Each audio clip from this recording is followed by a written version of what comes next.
Ladies and gentlemen, thank you for standing by, and welcome to the Livongo Health Fourth Quarter 2019 Earnings Conference Call and Webcast. At this time, all participant lines are in a listen-only mode. After the speaker's presentation, there will be a question-and-answer session. To ask a question during the session, you will need to press star 1 on your telephone. Please be advised that today's conference is being recorded. If you require any further assistance, please press star 0. I would now like to hand the conference over to your speaker today, Alex Hughes, Vice President of Investor Relations. Thank you. Please go ahead, sir. Thanks, Gigi. Thank you for joining us this afternoon on our fourth quarter and year-end 2019 earnings call. This call is being broadcast live over the web and can be accessed until we hold our next quarter's earnings call in the Investor Relations section of our Livongo's website, www.livongo.com. Joining me today to discuss our results are Zane Burke, our Chief Executive Officer, Dr. Jennifer Schneider, our President, Lee Shapiro, our Chief Financial Officer, and Glenn Tolman, our Founder and Executive Chairman. Our prepared remarks will be followed by a Q&A session. We would like to remind you that during the course of this call, Livongo's management team will make projections and other forward-looking statements regarding future events or our future financial performance. We wish to caution you that such statements are simply predictions based on internal assumptions, and actual events may differ materially. We refer you to the documents that we file from time to time with the Securities Exchange Commission, specifically our most recent filing on Form 10-Q and our upcoming filing on Form 10-K. These documents identify important factors that could cause actual results to differ materially from those contained in our projections or forward-looking statements. In addition, to assist with the financial portion of this earnings call, you will find supplemental slides on our Investor Relations site. I also want to inform our listeners that management will make some reference to non-GAAP financial measures during the call. You will find supplemental data in our press release, which includes reconciliations of the non-GAAP measures to the GAAP comparable results.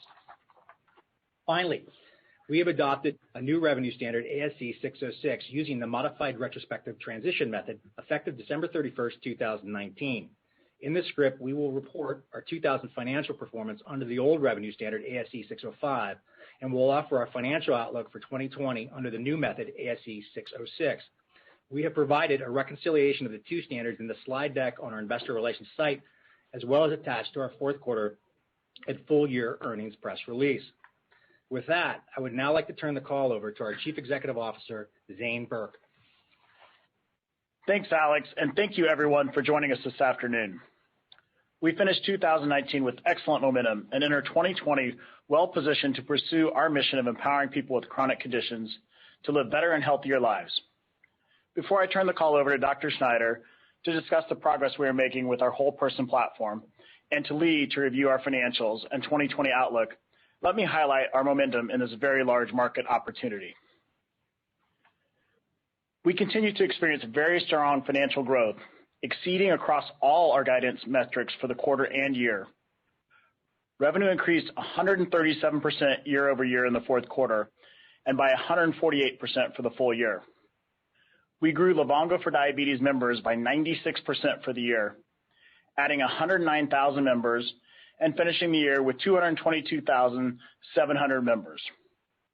And we continue to drive greater leverage in the business, which Lee will talk about more in a minute. We also continue to experience robust new client signings.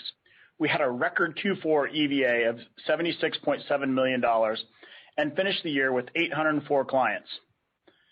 Perhaps the most important statistic of all, we have experienced a record number of client launches so far in the first quarter, with 424 already launched compared to 231 launches in all of Q1 last year. This is a significant statistic for us because early launches in a monthly recurring revenue business gives us more months of revenue in the year. We are also seeing great adoption of both our core diabetes offering as well as our other offerings. In addition to accelerating the adoption of Livongo for Diabetes in the self-insured market, where we now reach over 30% of the Fortune 500 companies, we are successfully extending into fully insured and government markets. This was evidenced in 2019 by our agreements with Blue Cross Blue Shield of Kansas City and the Federal Employee Program, as well as by the New Jersey State and School Employees Health Plan. At the same time, our newer offerings are gaining traction.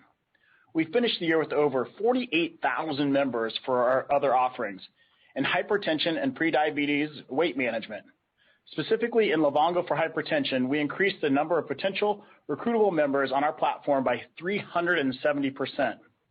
Evidence that we believe indicates that our whole person strategy is working. Finally, we expanded our strategic agreements with key channel partners to drive continued sales velocity across multiple conditions. Both CVS and Express Scripts now include our solutions for hypertension and prediabetes weight management in addition to diabetes, positioning us better to serve their health plan and self-insured employer clients. At Express Scripts, Livongo is the only preferred provider for its digital health formulary, a formulary where Express Scripts is taking risk, which speaks to the financial ROI we drive. Livongo also received preferred status within Express Scripts' new Health Connect 360 solution, which is the industry's first outcomes-based model that centers on engaging people in their care. Our progress on all these fronts gives us confidence in our 2020 plan. Moreover, with more than 147 million Americans living with a chronic condition and 40% living with more than one, we have plenty of room to grow our addressable market. Our strategy is to deliver a whole person platform that addresses multiple conditions in one integrated platform that is powered by our AI data engine to achieve personalized outcomes. Through our proprietary engine, we are processing more than 2 transactions per second. This demonstrates both our scale and our advantage in being able to use personalization and information to drive the business and further inform our platform. Dr. Schneider will talk more about this in a minute. As we fulfill our mission, we know we are not only changing lives, but building a great business, as evidenced by a 94% retention rate for clients who have been with us for at least 1 year at the end of 2019, and our rapidly improving margins. This performance speaks to the strong unit economics of our business. In 2020, we plan to further invest in the business to capture more of the market, including sales and marketing and research and development. These investments include new markets such as government and labor, as well as new solutions, which we will announce at a later date. With that, I'll turn the call over to Jenny. Thank you, Zane. Good afternoon, everyone. We believe Livongo's whole person platform, powered by our AI engine, positions us uniquely in the market. We are able to serve members better with our data advantage and do so in an integrated experience on one platform. This is also an advantage for clients because they don't want to manage multiple vendors and silos across their enterprise. As Zane mentioned, powering our whole person platform is the data that members and clients permit us to gather both from the devices they use, such as the Livongo meter, and from medical and pharmacy claims, social determinants of health, lab data, or the Apple Health Kit. Our AI data engine gathers all of this data and turns it into valuable health signals that enable us to deliver highly personalized and actionable information unique to each member. This data is helping us drive member recruitment, where we see 10x the rate of what telehealth providers are able to achieve in the self-insured market. Member activation, where we have shown over 45% of our members are benefiting from personalized insights, we call them nudges, to help drive behavior change. And member retention, where we are able to continuously personalize our platform for each unique member, keeping them engaged and active. We are adding to this advantage by continuing to partner with leaders throughout the value chain to augment our data flow and inform our data engine further.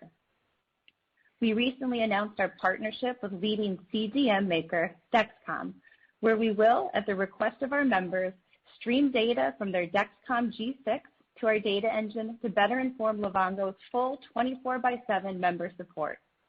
This is just the first step in what we see as an expanding relationship with more data, better insights through our AI engine, and strong support. We have also partnered with Higgy in the retail health channel, which has a nationwide network of health stations.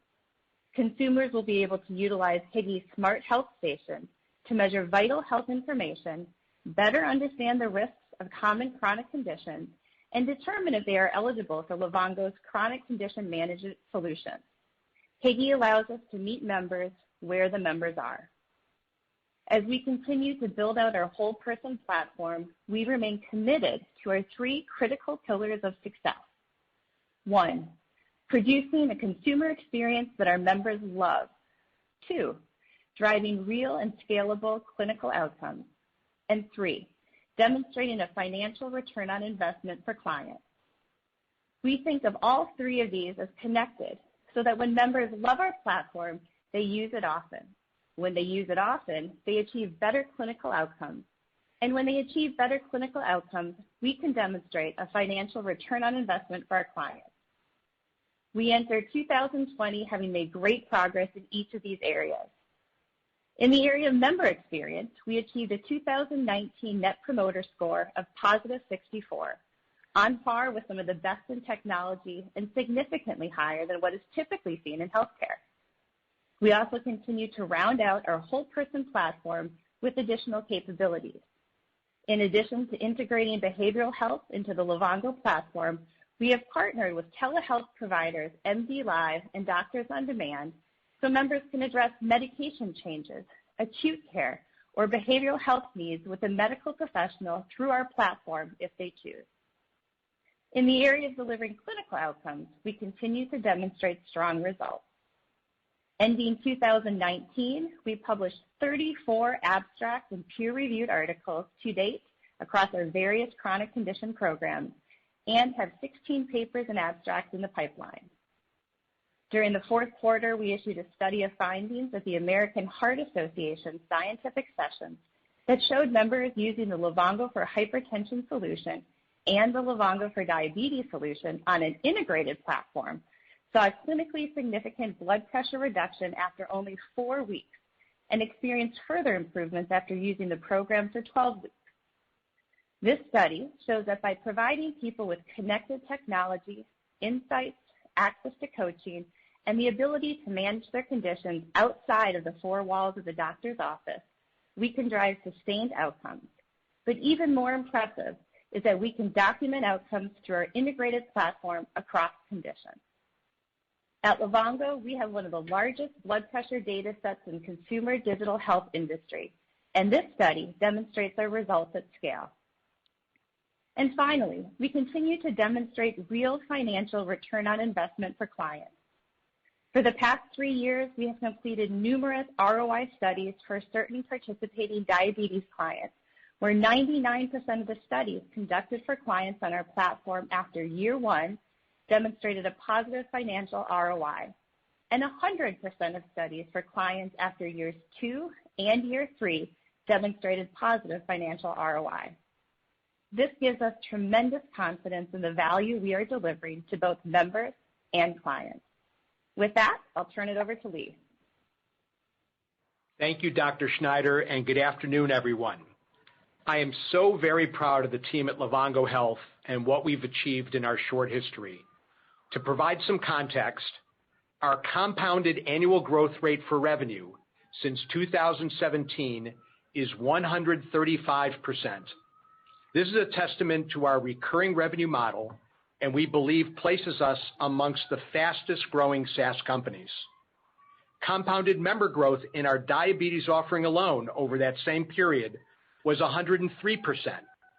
And we've been expanding our client wallet share, with 14% of our clients having more than one Livongo offering at the end of 2019, compared to 4% at the end of 2018. Moreover, 35% of our estimated fourth quarter estimated value of agreements, or EVA, came from solutions other than our flagship Livongo for Diabetes. We believe this accelerating product density is evidence that our whole person platform, powered by our AI engine, is gaining broader acceptance. And we continue to demonstrate solid operating leverage in our business. Turning to revenue for the fourth quarter and the full year, we had very strong results. I will be referencing our 2019 financial results under ASC 605. Revenue for the fourth quarter increased 137% year over year, from $21.2 million to $50.2 million.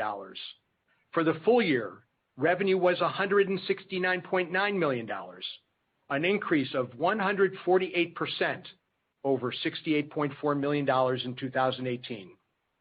This strong performance was primarily driven by growth in our core Livongo for Diabetes solution and with meaningful contributions to revenues from our hypertension, weight management, and behavioral health offerings.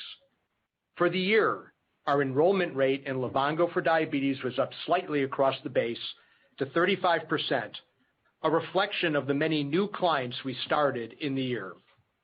Average monthly member attrition remains between 2 and 3%. On the flip side, this means that retention is quite high. Most member departures continue to be due to members losing eligibility, which primarily occurs when a member leaves their current employer. Livongo for Diabetes members increased 96% year over year to 222,700. This was an increase of 109,000 members from the fourth quarter of 2018. Strength from our other conditions, as Zane noted, was evident with over 48,000 members enrolled at year-end in either Livongo for hypertension, prediabetes, and/or weight management. Note that some members may have more than one solution. And we grew enrollments in behavioral health from approximately 200,000 in 2018 to approximately 300,000 in 2019. Estimated value of agreements, or EVA, in the fourth quarter was $76.7 million compared to $56.1 million in the fourth quarter of last year. For the full year, EVA was $285 million, up 84% year over year. And we feel great about our sales pipeline entering 2020 with a number of very significant agreements in the queue. I also feel confident reaffirming our commitment to profitability in 2021 on an adjusted EBITDA basis. Simply stated, this business continues to perform ahead of my expectations. Turning to gross margins, we continue to benefit from better economies of scale and use of technology to serve our members, as exemplified by leverage of our AI engine in recruitment, retention, and use of digital coaching. And we have started to defer costs for our hypertension, blood pressure cuffs, and weight scales, which includes a one-time adjustment in the fourth quarter that positively impacted the quarter's results, and which will be amortized in future period. Even excluding that adjustment, we would have had an improvement in our gross margin as compared to the third quarter of 2019. Gross margin in the fourth quarter was 78.2% on a GAAP basis and 79.2% on a non-GAAP basis, as we continue to gain leverage in our coaching model and experience higher incremental margins from members who continue to stay on our platform. Over 3 points of this improvement came from the adjustment I previously noted of approximately $1.9 million. For the full year, gross margin was 72.8% on a GAAP basis, up 2.4 points from 2018, and 73.8% on a non-GAAP basis, up 2.9 points over the same period. The amortization of our device costs for the full year was approximately $1.7 million. As we look to 2020, we expect gross margin to be in line with the full year gross margins we achieved in 2019. Turning now to operating margins. For the fourth quarter, operating margin was minus 15.3% on a GAAP basis, but a positive 1.2% on a non-GAAP basis, compared to negative 61.9% on a GAAP basis and minus 50.1% on a non-GAAP basis, respectively, in the same period last year. The improved operating margins resulted from higher gross margins achieved, as I've said earlier, synergies from the Retrofit and MyStrength acquisitions, and capitalization of internally developed software, and also of a portion of sales commissions, all of which will be amortized to future periods. The one-time adjustment in Q4 for the sales commissions was approximately $1.2 million, which positively impacted the quarter's results. And for the full year, the impact was approximately $1.7 million for this item. For the full year, operating margins were minus 35.3% on a GAAP basis and minus 13.5% on a non-GAAP basis, compared to minus 51.1% and minus 42.3% on a non-GAAP basis, respectively, last year.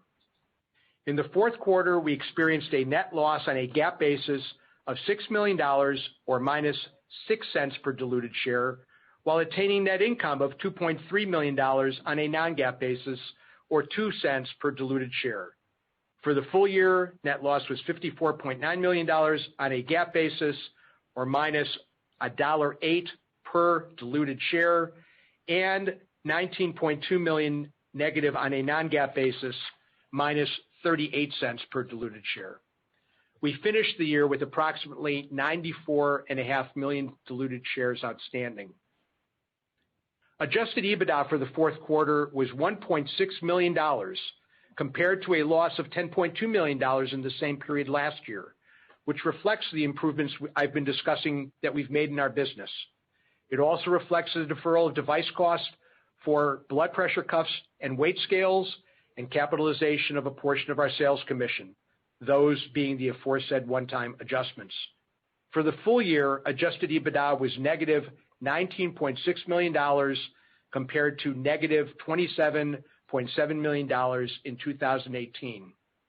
I want to stress that even after adjusting for the accounting-related items outlined earlier, we have been able to drive meaningful margin improvements throughout this year as we have scaled the business.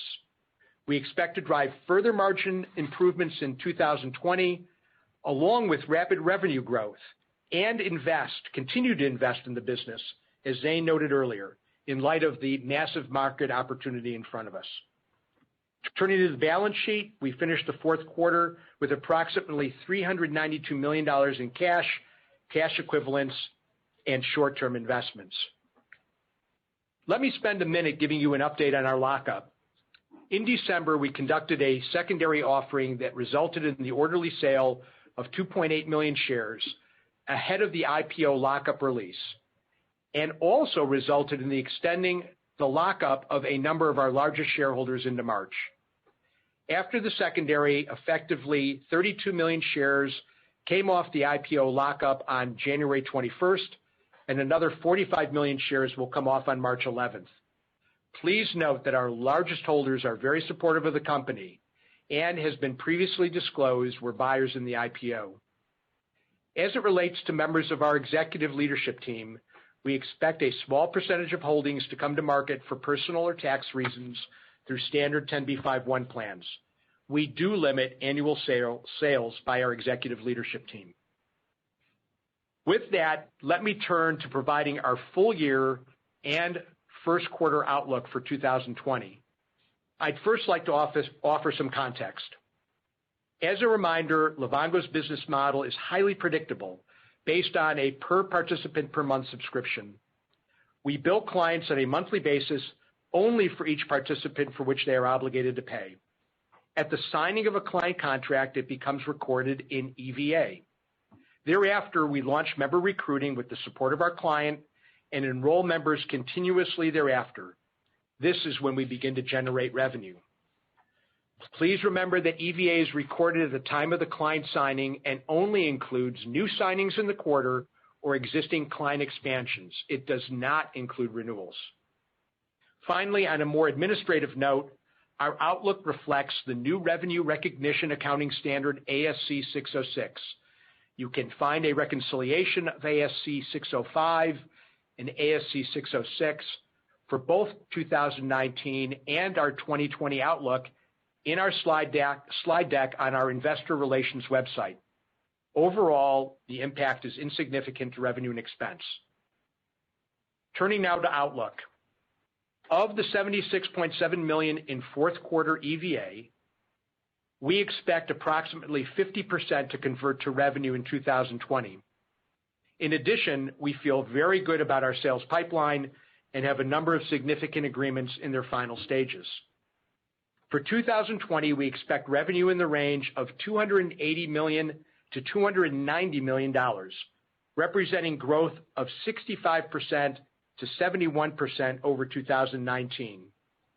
We have visibility to approximately 90% of such guidance due to Livongo's recurring subscription revenue model.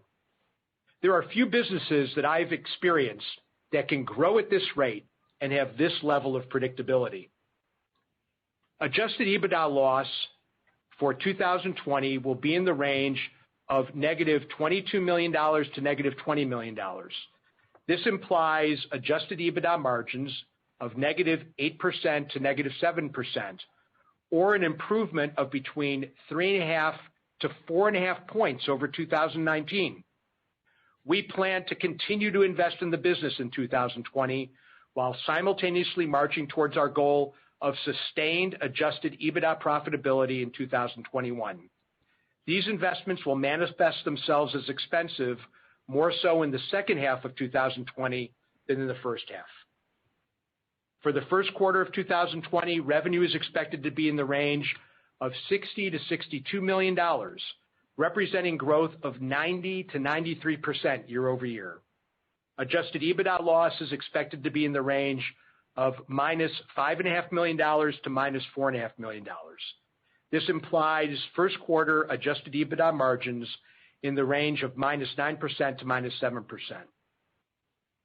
With that, I am going to turn it over to the operator to take your questions. Operator? As a reminder, to ask a question, you will need to press star 1 on your telephone. To withdraw your question, press the pound key. Please stand by while we compile the Q&A roster. Our first question comes from the line of Richard Close from Canaccord Genuity. Your line is now open. Great, thanks. Congratulations on finishing the year off strong. Zane, I was wondering if you could maybe go into a little bit more detail. You highlighted government and labor, obviously had some success in some health plans, and then New Jersey, which you called out. Can you talk a little bit about those markets, government and labor, maybe the opportunities, composition of the pipeline or magnitude in the pipeline, and then also talk about health plans? Thanks, Richard, for your question. And so obviously we made some great progress in the government space last year with our FEP agreement, with our state of New Jersey agreement, and we see continued pipeline build in that space, both at the state level and at the federal and quasi-federal areas. And so we've continued to invest in the sales and marketing for that area. As we continue to ramp up, there are a number of significant opportunities in both those areas, both state and federal. And then longer term, we can think about outside the U.S. But right now, we're seeing that kind of an outsized growth in pipeline in that space, and we're going to continue to invest in that area as we move forward. And then health plans, can you talk about your efforts there?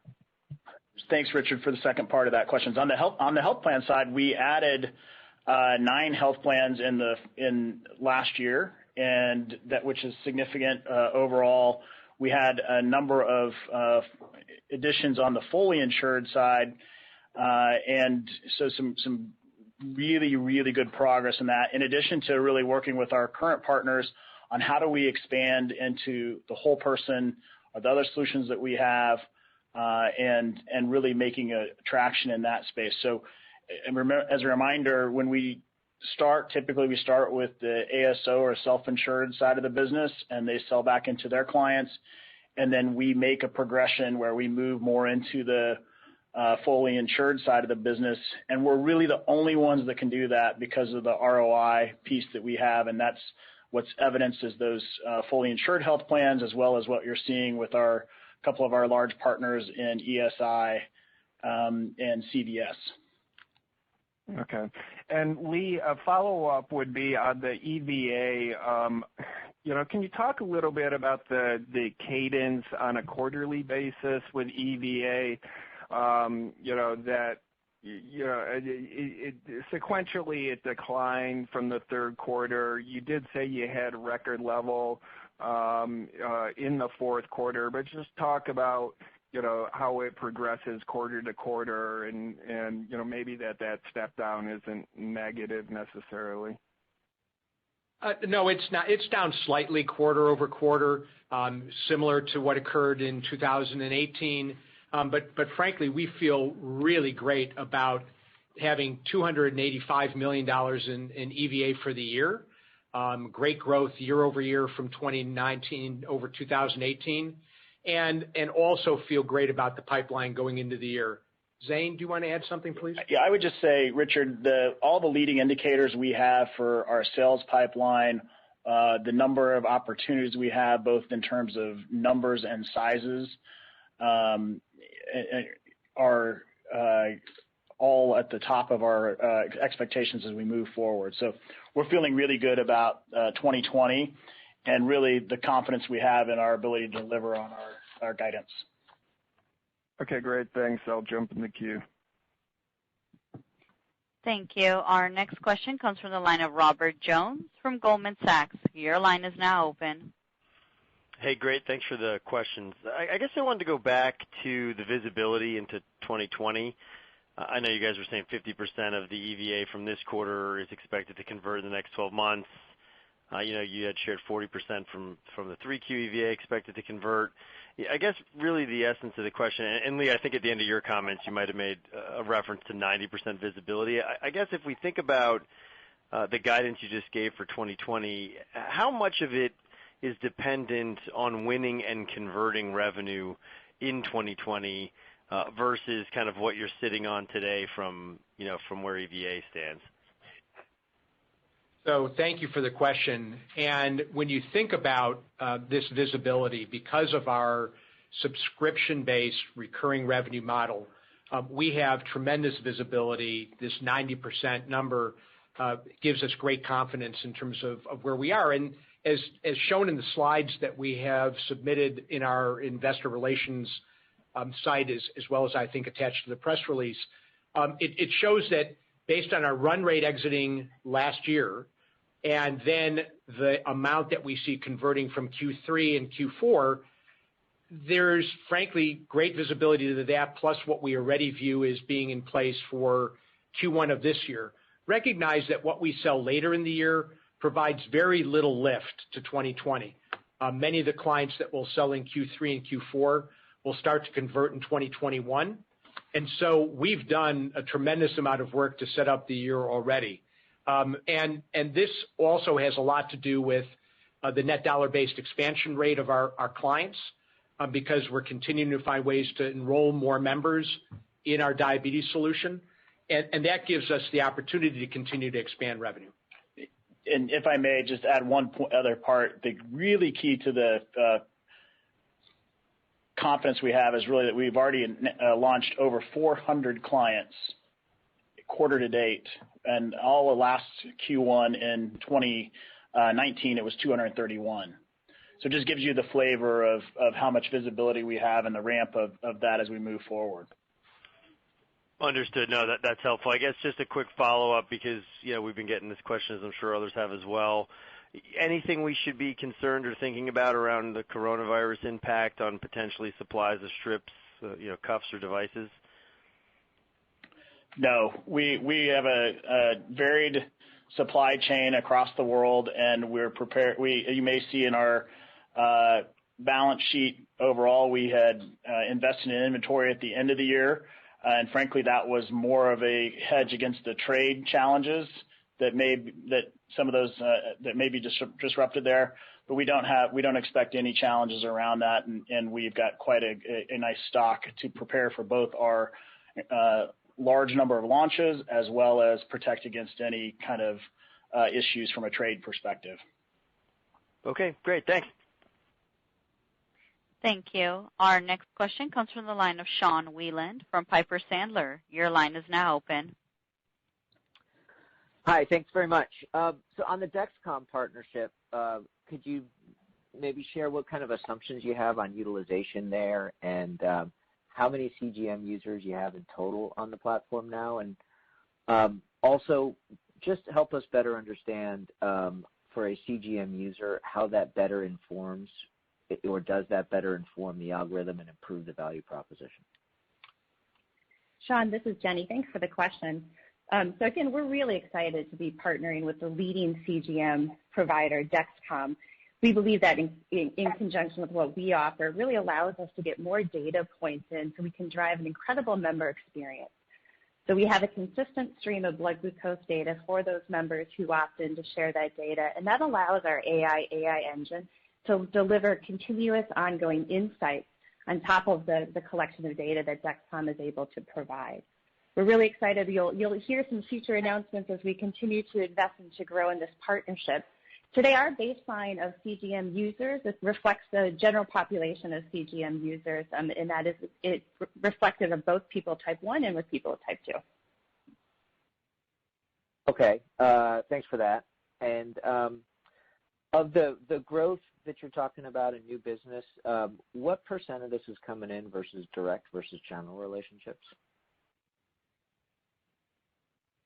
So when we sell, Sean, it really is all direct. We have some wonderful partnerships, but frankly, we have to get out, we have to close the business. We work with those clients, we enroll their members, and so it is somewhat challenging to go ahead and distinguish it. We use them as a contracting vehicle. It eases the path, but we do a lot of the work, and I don't want to, by any means, suggest that they aren't important to us. They're great partnerships, but we still do a lot of that work directly. Okay, thank you. And then just one more quick one. So the 424 launches that you mentioned year to date, how does that compare to last quarter? You said that there was 150 scheduled launches. Is that an apples and oranges? How do I compare those two numbers? It just gives you a sense of the ramp rate that we had from Q4 as we looked at Q1, the significant acceleration in those launches.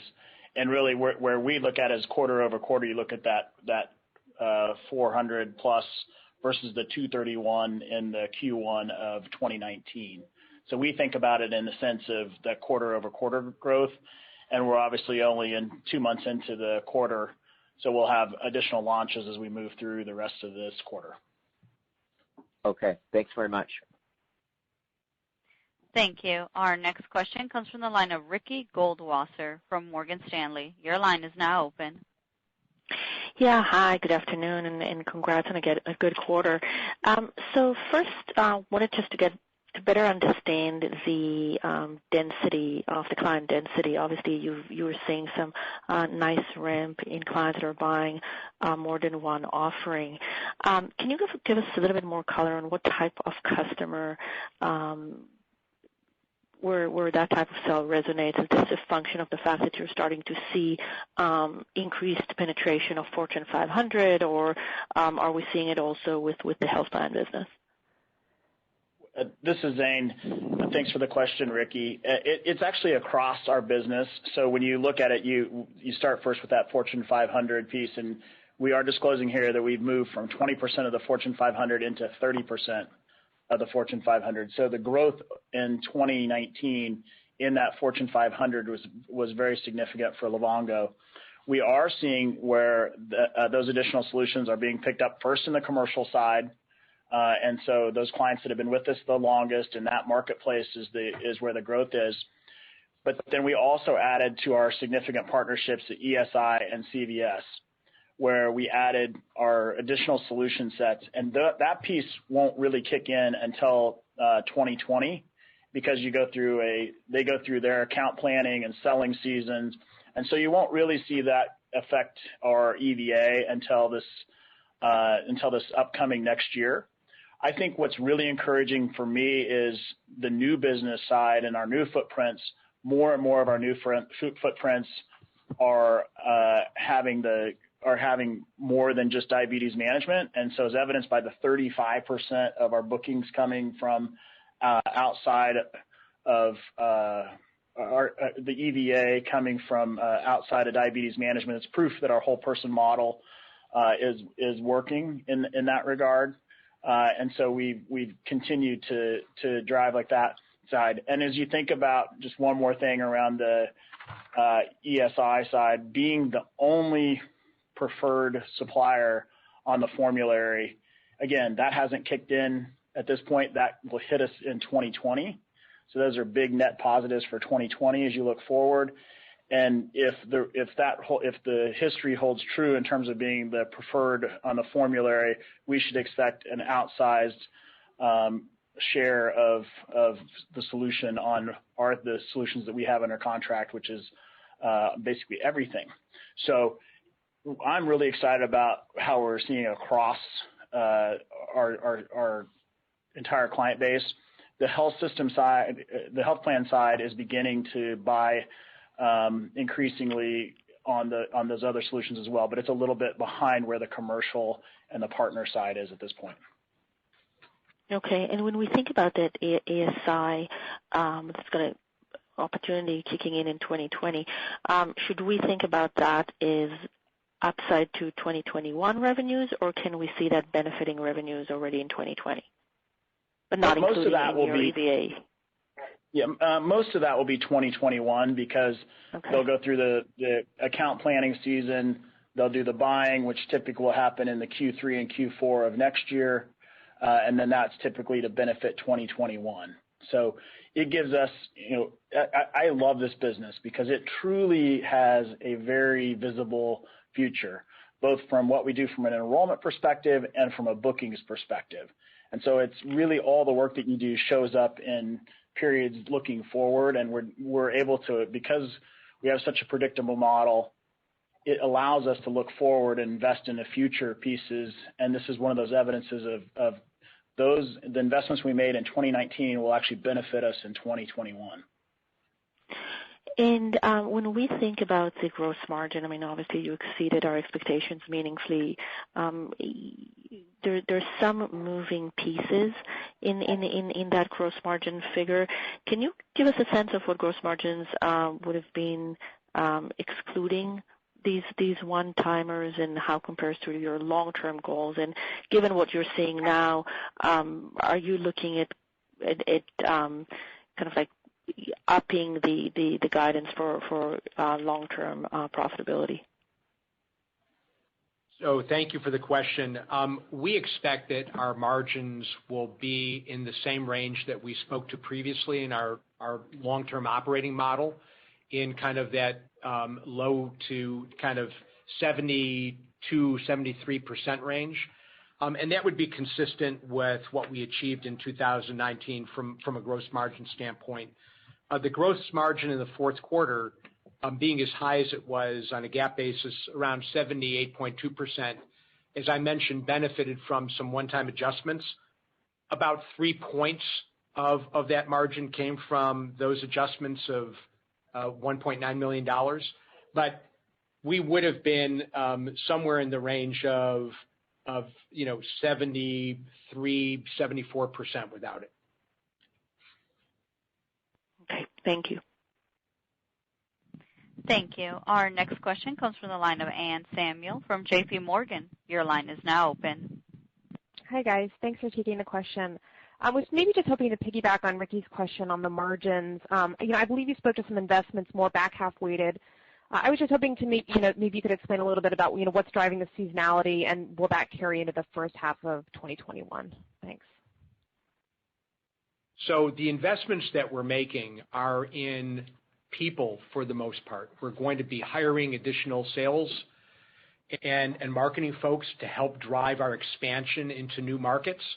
In addition, we'll be hiring individuals on our R&D team, as well as data scientists.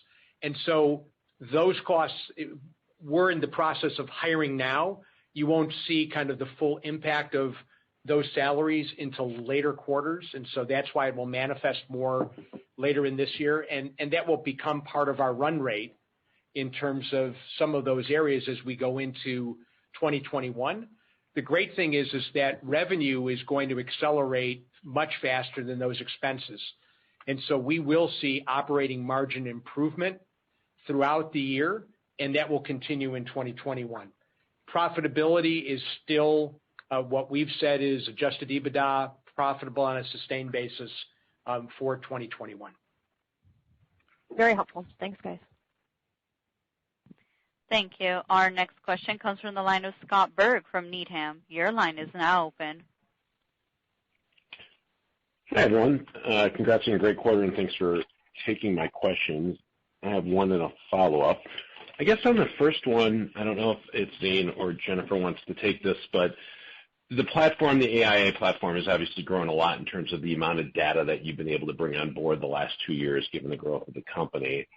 But as you look at the information or the nudges that come out of that today, can you help us understand maybe how that's changed over the last 2 years, outside of just more data, maybe more just individual nudges, but is the type of information coming out of it different at all? Yeah, it's a great question. Thanks, Scott. So just to recap, the amount of data that we're ingesting was shared earlier in the earnings report, about two transactions per second. So we're up over 500 million data points that are ingested into our AI engine. The output, the nudges, et cetera, consist of two things. They consist of information regarding the person's health status and a series of words that allow them to change their behavior. So we've built the nudge system on a reinforcement learning platform whereby every time a member interacts with us, they're getting a message directly back through our two-way cellular connectivity, and we can quickly understand whether or not the member takes the action and then adjust both the words and or the recommendation. So it's on an ongoing process. And so our ability to demonstrate and document behavior change, and we've done some publications there, as well as to continue to drive clinical outcomes and cost savings, is truly a result of our AI platform. Got it. Helpful. And then from a follow-up, Lee, when you have members that work with some of the CGM monitors, we'll take the Dexcom partnership here, do those members or the revenues from those members, are they more profitable or do they differ at all from a traditional member today? And I ask the question given that probably from the supply side they're using less supplies. Didn't know if that needle moves significantly as maybe some of those members shift to those devices over time. Thank you. Let me start, and I'll ask Dr. Schneider to comment. Today, there's no difference. Those members who happen to have a continuous glucose monitor also receive a device from us, and they're using our device as well as their continuous glucose monitor. In many cases, they're sharing their CGM data with us. But we don't see a difference in profitability today. Longer term, I think that is something that we'll see as they come to rely more on the partnerships and the connectivity that we have with the CGM partners that we work with. Dr. Schneider? No, I think that's right, and I would just underscore and echo that most people who use a CGM use a finger stick intermittent as well. If you've ever worn one, they sometimes fall off, and so it's really this compatibility between offering both to an individual member, but even more so, the value that a member gets is directly proportionate to our ability to understand the data and to the earlier point around really nudge and drive behavior change in the recommendations and the words that we're using. Great. Super helpful. Thanks again. Thank you. Our next question comes from the line of Donald Hooker from KeyBank. Your line is now open. Hey, great. Good afternoon. I just wanted to check in with you in terms of, since we've gone through an enrollment season here, in terms of where you're at in terms of pricing, I guess, for your services, I guess mainly the diabetes service. I mean, can we assume sort of similar pricing that we've seen as we go into 2020 and 21 as we've seen in the past, or are you sort of, is there some movement there for whatever reason, whether it's competitive pressures or whether it's bundling or anything else that we should think about? It's a great question. This is Zane. We're continuing to see our pricing hold stable, and in fact, because the return on investment continues to grow, we believe that we can use that to sell our additional solutions and gives us the ability to come back in more easily with those other solutions, and the client gives us credit for that ROI as we look towards those other solutions. So if anything, we're seeing a continued a willingness and acceptance to bet on the future side here, and we've not seen any changes in the pricing model overall to date.